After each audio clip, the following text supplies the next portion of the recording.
Hi, my name is Ismar. I'm going to be talking about police brutality. The issue of police brutality against minority groups, more specifically African American males, is an ongoing problem in America. When minorities encounter law enforcement, it can result in life or death.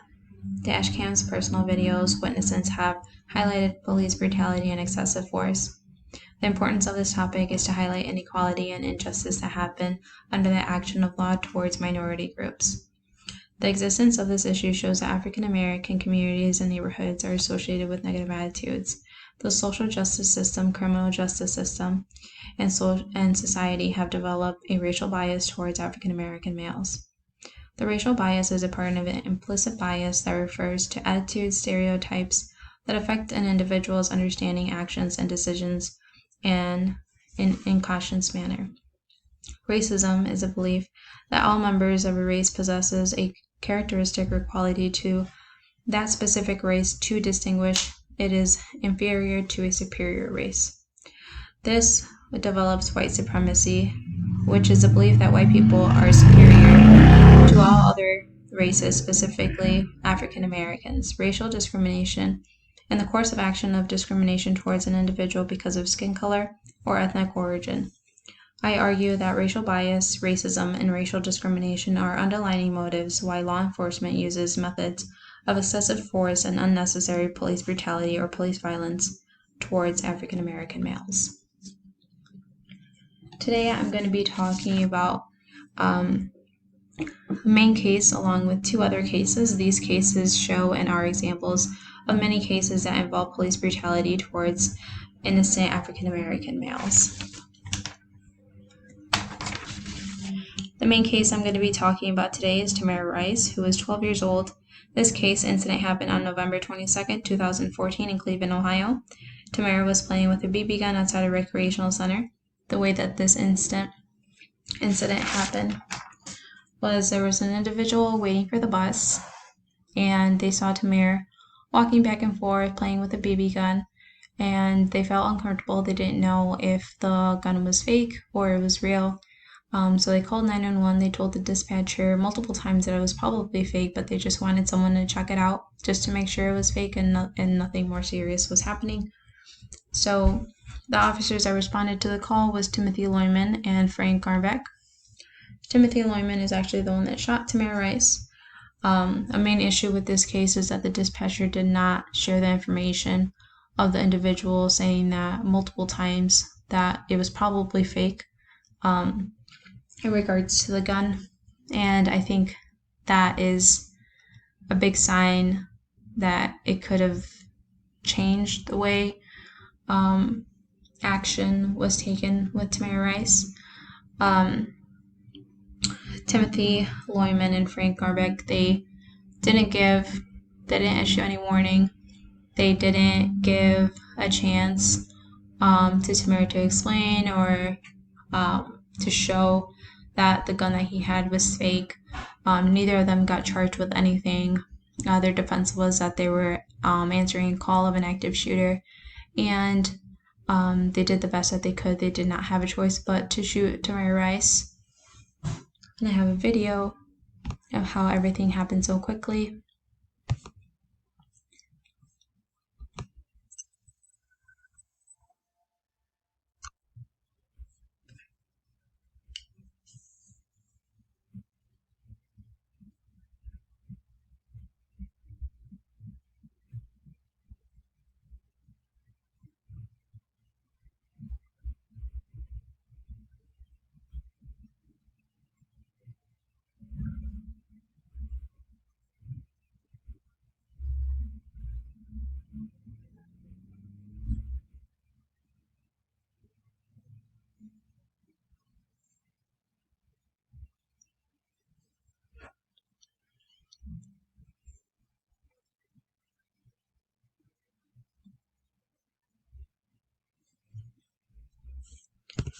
So you can see as quickly, as soon as they literally pull up next to Tamara, they shoot him within seconds. Even in other situations where police officers are responding to an active shooter, you see that it's handled differently. I think this situation could have been handled differently. They could have tried talking to him, tried parking further away from him. And a big one is that the dispatcher should have definitely mentioned, especially if the individual definitely mentioned multiple times that they thought the gun was fake. I feel like that could have resulted in a different outcome. So the description of the problem is that innocent African American men are being killed because of racism, racial bias, and racial discrimination. And two other cases that I'm going to be talking about today very quickly is Laquan McDonald.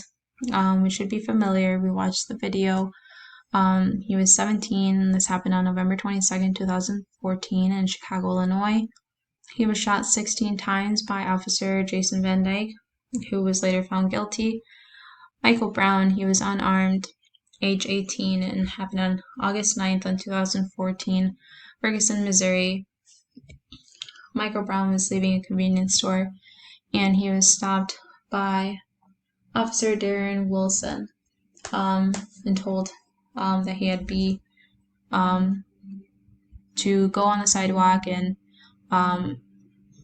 officer was actually matching Michael Brown to a suspect, and unfortunately Michael Brown was shot in the middle of the street and died instantly. All three of these cases, again, they're all just examples of many cases that happen in the United States to African American males, African American boys, and the methods of police brutality is lethal action of force, shootings, and physical force. So the review of the literature, we're going to look at the racism, the false promise of diversity, stereotypes, media coverage, social responses, and white supremacy. So race, racism, and the false promise of diversity, Hayden and co-authors in 2016. They found that police violence is associated with negative cultural images, and then the analysis of the study shows that Americans differ in racial lines in their perceptions. Looking at the stereotypes in media coverage, Dukes and co-authors in 2017, they found that the media sways attitudes about the victim, and the media portrays racial, ethnic, minority victims of police violence. So they looked at and they did a study, and the participants were asked to choose if the male was positive or negative based on the information given. And they saw that the information released by media can definitely switch the attitudes, especially in how the victim is portrayed. So some examples of this is, instead of, putting up a nice picture of them on the news, they put up a picture of a mugshot that they got once, or they start releasing their criminal record. So they start dehumanizing them and making them seem like a bad person when they're actually the victim of the situation. Hall and co-authors in 2016. This article highlights the killing of unarmed Black men, and they tried to explain the nature of police work. And they actually find how some police officers, the way that they interact with minorities, especially African American males, of using, physical force or lethal force, it can actually attract other officers to make negative interactions with African American males as well. Social responses. Social justice issue remains a problem in the U.S. The social justice treats different demographic groups in the criminal justice system. So Milner and co-authors in 2016, this article investigates the social justice issue in the U.S. So they looked at the data, and it was gathered on Latino and African American men and how they're being treated differently than whites, and they used the cases on the NYPD when with situations for the stop, question, and frisk, and the results indicated that Latino and African American men have an increased risk of experiencing an encounter with a police force because they are being racially profiled. White Supremacy, Tolliver and co-authors in 2016. White supremacy is largely unacknowledged as a political and ideological system that produces social and economic inequalities and sanctions the killing of unarmed Black men by law enforcement agents. So this article basically was explaining multiple cases of unarmed Black men that happened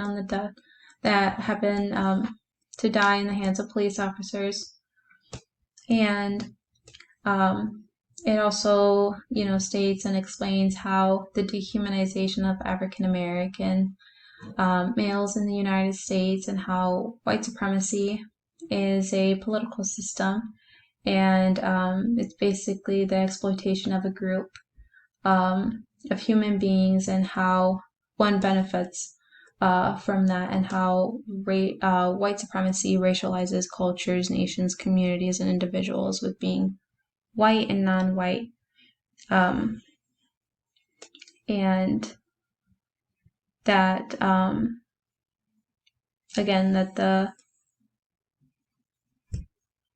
the killing of unarmed Black men by law enforcement agents. Another, I wanted to insert a video here, but with audio issues I wasn't able to, just to show and explain how big this problem is.